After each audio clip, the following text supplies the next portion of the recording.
Morning guys, welcome to WLOG episode 2. I'm back at Gareth's and it's a Tuesday. I worked at Gareth's last Thursday, Friday, Saturday, so I thought I'd still have a weekend, so I've had Sunday, Monday off and I've started my week on Tuesday. It is bonfire night tonight as well, so I'm going to be going around to my mum's tonight and just having a bit of a family get together, let off some fireworks. It should be pretty cool. But yeah, I'm at Gareth's today.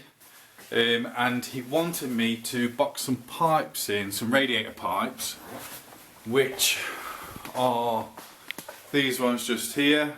And once they're boxed in, he wants them to have the same wallpaper as that chimney breast. So yeah, that should be a pretty straightforward job. I'm having a bit of a self-employed dilemma this week. I was supposed to be doing a turfing job from Monday, that's why I gave myself the long weekend, because I was told Saturday night that the turfing job had been cancelled. The lady's just cancelled it. I think she's going through divorce and stuff. It's something I don't want to get into, but hey ho, it's just a self-employed dilemma you have to cope with. So I'm back at Gareth's today. I know I've got like a hedge tree lopping job on Friday. The customer's left it a bit too late because the weather's pretty bad, but he says it's completely overgrown, so we need to sort that out. And I've rang around over the weekend to see if I can get some work moved forward to this week, get this week filled in, because it's just one of them dilemmas when you're self-employed. Sometimes you wish you took a deposit on a job. I don't know if anybody out there is watching this who's in the same sort of a business, handyman, home maintenance, brickies, etc, etc. Do you take a deposit on jobs all the time, or do you just trust the customer? Please let me know in the comments section below. But yeah, I'm just going to flick the kettle on and then crack on with boxing those pipes in. And I'll try and get it all on video for you. So enjoy WLOG episode 2.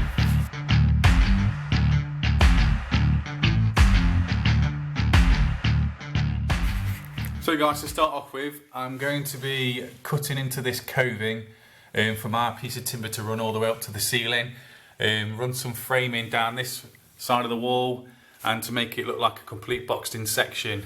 I'm not going to come out and back into there, because when it comes to decorating again in the future, it'll just be absolute pain to get some paint in here, and if this needs wallpapering again, which Gareth wants, it will just end up being too difficult to do. So just one complete box from here to this wall.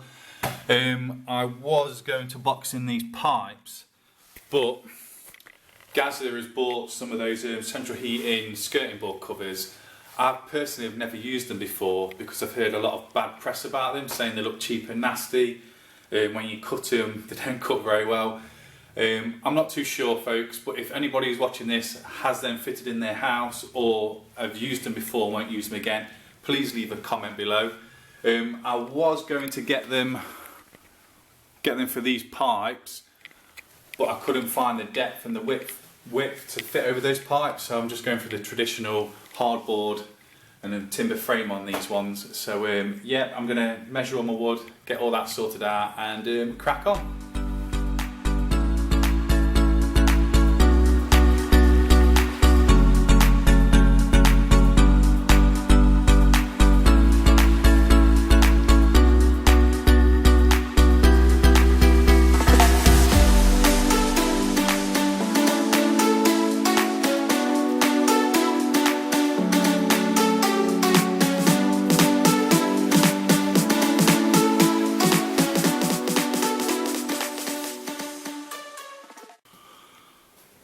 Another neat little trick is, if you want to make sure you're drilling at the right depth into your wood, because I only want to go about, what are we, about an inch, just measure an inch on your drill bit, so that's my inch there. Then using some tape, just wrap it round to indicate your depth. So once my drill bit goes in, I know to stop there and not go any further, and I can do that for each hole.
quick little tip, folks. I know I'm using my little toffee hammer, but when you're ever hammering a nail into the wall, a lot of people hammer like this.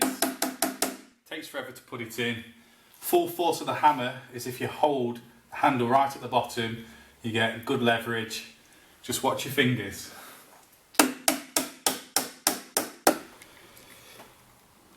It's all in now, so I just need to caulk these edges.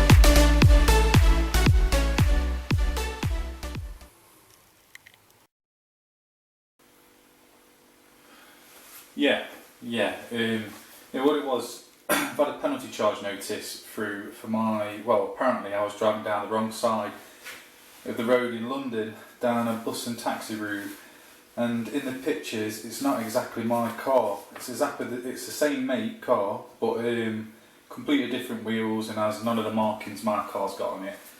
So, yeah. So I've got to put that in writing. Yeah, I've got an incident number from the police, so yeah. Alright, I've got, the address I've got down for you is DVLA Swansea SA991ZZ, is that correct? Yeah, lovely. I'll get that sorted. Cheers, thank you.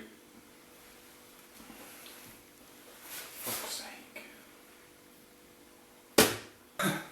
So folks, I don't know what it is. Maybe it's just before Christmas. You know how they say all things come in threes. Well, you know how earlier I said that I had that turfing job this week and they cancelled it, blah de blah. I've been trying to pull work forward. No one wants to budge, so I've got a bit of time off. Weather's crap anyway, so I thought I'd just get my head down on my YouTube stuff, website, blog, etc.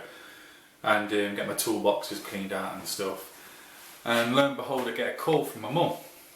She says, "Oh Mark, you got a letter from Brentwood Council in London." I'm like, alright. So I went to go and pick it up, brought it back home, and it's a penalty charge notice for me actually driving down the wrong way in London. It looks like my car, well, my Dodge truck, but same colour and everything, but it's not got the same wheels and it's not got like all the SXT mouldings and markings on it. So it's definitely not me. I know it's not me. It's just been a rigmarole. I've had to ring the police, sort it out with them. I was transferred from Nottinghamshire Police, then to a switchboard, then to Metropolitan Police. Oh, it's just been a nightmare. Because my number plate's been completely cloned. I don't know how this happened. I mean, I'm guilty sometimes, like on forums, I'll post pictures of my truck. You know how it is, you join a club and stuff, so it could be from that, or it could have been from when I bought it from eBay and it's just popped, the number plate's just popped up on one of these ANPR cameras and caught him. So that's got to be sorted out. I've got to write a letter to the DVLA, I've got to write a letter to the penalty charge notice people. I don't know what it is, folks, but I don't know if you've been down this route with penalty charge notices. There's like no number to get in touch with them, and if you do ring the number that they give you, it's just an automated line. It really, I'm sorry to say, it really pisses me off because you just want to get things sorted. So I've got to do a bit of snail mail. I've got to go out and get some first class stamps and stuff, so get that sorted. But yeah, it's just a bit of a nightmare. So folks, just a bit of advice: if you're ever going to post your car or your vehicle or your van on your Facebook page or wherever, just make sure you blur out the number plate because you don't want to be going through this. Thing is as well, the police said to me if it carries on and they can't catch you, I've got to invest in getting a private number plate which will stop me getting tickets and stuff. It just don't make sense. Like, why would I have to pay for that when the law should be, with all these tax cameras and stuff everywhere, surely they should have picked them up by now. I mean, I've reported it, so who knows. I've still got that job going ahead on Friday, but the weather is pretty pants. I don't know if you can see all the splashing outside. Yeah, so we'll see about that. I'm just going to nip round this afternoon and have a look, and I've got a quote to do this afternoon, so I've got plenty of work. It's just been one of those weeks, self-employed dilemma, like I said. So yeah, shoot off, get some stamps and stuff, sort that quote out, and let's see what the rest of the week holds. Right guys, I've got this UPVC door handle to sort out, and the barrel itself. The handle keeps playing up, and the actual lock itself, the customer says it keeps sticking when she keeps turning the key. So we're going to whip this off, whip the barrel out and get them replaced. So the first thing I'm going to do guys is change the handle first, get this new one on which I purchased on the way here. It's a Yale universal door handle. What you should do when you're replacing the handles is you should measure from the centre of the lock to the centre of the handle. That's called the PZ measurement, and that determines if your handle is going to fit the door. Also you need to take note on how these screws go in. Usually universal doors with the same PZ measurement, the screws usually go straight into the same place. If those ones don't fit, with this one you've got a backing plate, so you can put the backing plate on, and the actual lock, the actual handle housing screws to the backing plate. So we'll get this one on, get this one off, get this one on, and then we can see if we need to get a bigger barrel, and I'll explain to you why. So now the handle's off guys, we can see where our fixing screws went through there and there. With this new lock you get this backing plate, it's like a universal plate. What you do is just put it on, because the PZ measurement's the same, you know, like I talked about, the centre of the handle to the centre of the lock, PZ measurement is the same. This one's 92 centimetres. All you need to do is find where your holes were. I had one just there and one just there. So you put your plate on. With this universal plate you can actually screw your fixing through to the other side and through there to the other side to the other plate, and then this will affix to that thread there and that thread there, and then when it's all done it should look like that. Also these plates come with a spring back cartridge. This allows the handle, when you push the handle down, to spring back up to its horizontal plane. So all these do is just slot in here, and these are a universal fit because you've got that much of an adjustment.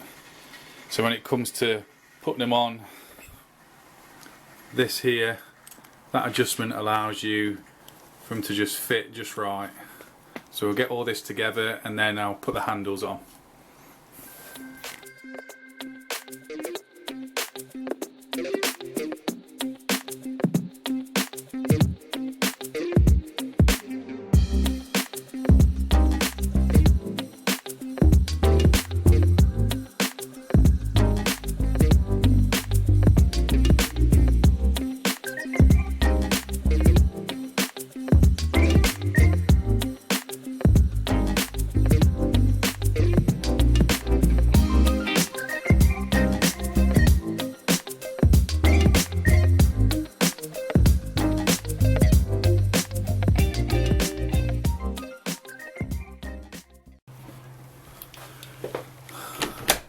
So what we need to do now folks is remove this barrel here. Yeah, the customer's having trouble with it, but because of this new handle set, it's actually deeper, so the barrel looks sunken inside. I'm going to show you how to rectify that. So I'm just going to take this barrel out, and then I'll show you how to measure them up, and add a bit on to take on the depth of this new handle, which should be a doddle. So what we need to do is undo this securing screw here.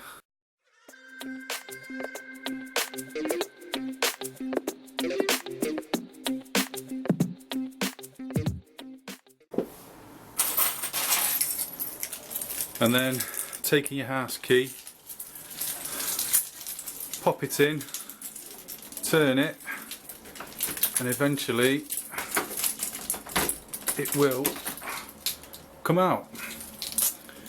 And what that is, that latch there is what holds it into the door, and then your securing screw, you know, the one we're taking out from here, actually goes through this hole here. So what we need to do now is measure. Whenever you want to replace a barrel, you measure the distance from here to here and from here to here. Just get my tape measure. Seen better days, this one has. That is actually 35mm. And 35mm there, so it's an equal measurement, 35mm, 35mm. What we're going to do, because it was actually shallow in here, we're going to get a 40-40. If you're unsure how to measure this properly, just take it into your nearest DIY shop, Screwfix, B&Q, etc. Take your old barrel in, get somebody to stay in the house to make sure no one comes in. And take your barrel with you, they'll measure it up for you and get the correct barrel for you, to be honest. That's how easy it is. So I'm going to shoot off to B&Q, go and get a 40x40. This is a 35x30 like I said, but we need a little bit bigger so it sits flush with this handle set instead of being sunken inside. So guys, I went to B&Q, picked up my new barrel. I couldn't get a 40-40. This is actually a 40-45. The 10 that you see on that label just indicates that black latch there. But one side's 40mm, one side's 45, so it may protrude. I'm going to have the protrusion on the inside instead of the outside, and it should all be in, sorted, and the lock and the handle is done.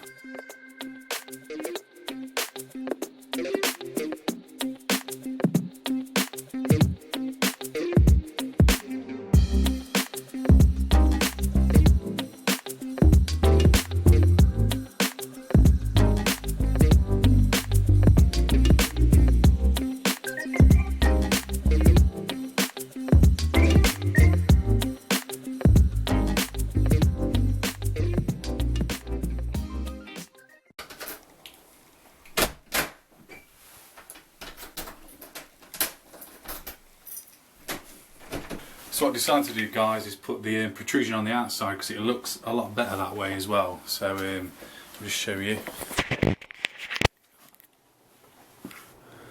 So that's just a slight protrusion, to be honest, and then it's flush on the inside. In an ideal world, I would have liked to have a 40-40, but like most DIY shops, when you need a lock, if they haven't got the complete right sizing, you just have to accommodate.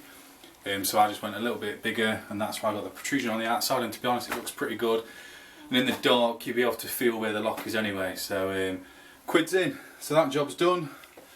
Now off to the next one. Right guys, I've got a few easy jobs today to do. Well, I'm round at my mum's today, so she wants this solar panel light going up there. And then she wants these few bedding plants sorting out. Pretty easy job. I still couldn't bring any work forward, but it's been a nice easy week, to be honest. I've caught up on some of the stuff on my blog and stuff, so it's all worked out, to be honest. Just a bit annoyed with the whole cloning my registration plate. I ain't heard anything back yet from the police on that matter, but I have followed up with them, so let's see if they do get back to me, and hopefully they catch a little scumbag who cloned my number plate. So I'm going to crack on, get that light up there. So this is that solar panel light my mum's purchased. Got it from B&Q. She didn't want to put any wires through a wall, even though she's got a Virgin going into my brother's room. But yeah, she didn't want no electrical wires coming through the wall. She's a bit, I won't say anal about, probably, yeah, she's a bit anal about that. She don't want too many wires coming through her house. So she opted for this solar panel one. £32 I think it was at B&Q. But it is quite bright. I can't test it now because that solar panel's too big to cover at the moment. But I'll get it up on the wall and see how bright it is, hopefully. It's only a little bracket, just need to undo it there and then put it up against the wall, spirit level it up, make the marks and just bang some holes in, wall plugs, and then we're sorted.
So what I'm trying to figure out now is because I've got all this whole decking area here, which will be the best way. I think I'll have this one facing down all around this, and then I'll have this one where I've positioned it now facing down to here. My mum has got all the outside bins through this gate, so I think, to be honest, that should give her enough coverage of light. She should not fall over in the middle of the night. Well, that's a bit ludicrous, isn't it, going out in the middle of the night to take your bin bags out, but hey ho. Yeah, so I think that's about best. Just gonna wait for the light to go off, and hopefully the sensor as well. Sort the time out. Hopefully the sensor doesn't come back on. Just gonna crack on with all these bedding plants. Only a few, but she's got these baskets here. She did have strawberries in here. I'm going to see if I can save these strawberries. I think she's left it a bit late, but there's still a bit of growth in there. I think I'll take them out, or better still, might take this basket down. And then she's got a basket round the front with a few bedding plants in. She's not too worried about this barrel, so I'm just going to go through that. I think she may have some perennials in there, but I'm not entirely sure. I can't remember what we put in the summer. I think she got a few cheap perennials from B&Q and popped them in, but we'll see. And then a little fancy pink buckets. I'm just going to empty all them for next year.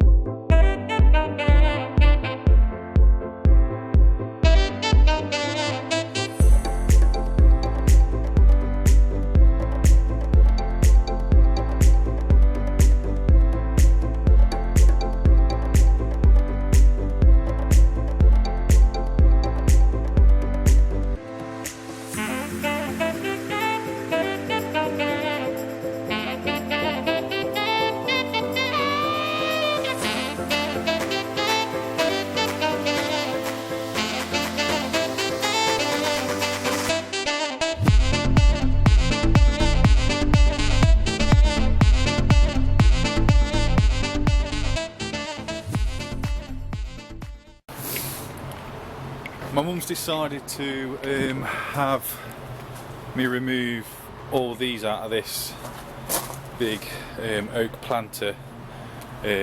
Some of them are perennials, but my mum's thinking about just having all bedding plants next year. Because some of those perennials she won't keen on, she says. She's got a big thing for pansies and little things like that that are really happy, smiley flowers.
So guys, that's the end of the week. Hope you enjoyed the work log. I know it wasn't crammed full of work because of the cancellation and stuff. And I'm one of those, I love to be busy. I don't like sitting back and relaxing. So that's why I've been, even though I've not had that much work on this week, I went to do a bit for my mum, and I've been behind the scenes on my website and blog trying to get used to using WordPress and stuff, and learn a bit more about YouTube, and thinking ahead with my business as well as the physical side and the internet side. So that's been good, collecting my thoughts and writing a lot of stuff down. But yeah, hope you enjoyed it, and if you have got any comments on the whole job that was cancelled, the job, I think if top of my head it was about £1,600. There were a few other jobs chucked in with the turfing. So what it was, I was supposed to be doing it with another bloke who's got his landscaping business. We're good mates, and we both went to do the quote together so I could see what was what. I think I kicked myself for not taking a deposit, but I'd just like to build so much trust with my customers that maybe I just trusted too much. But hey ho, plenty of work all the way up till Christmas now, back to normal on Monday. So hopefully guys you enjoyed the video. Don't forget to subscribe, leave comments, hit that bell notification, and I will see you in the next video.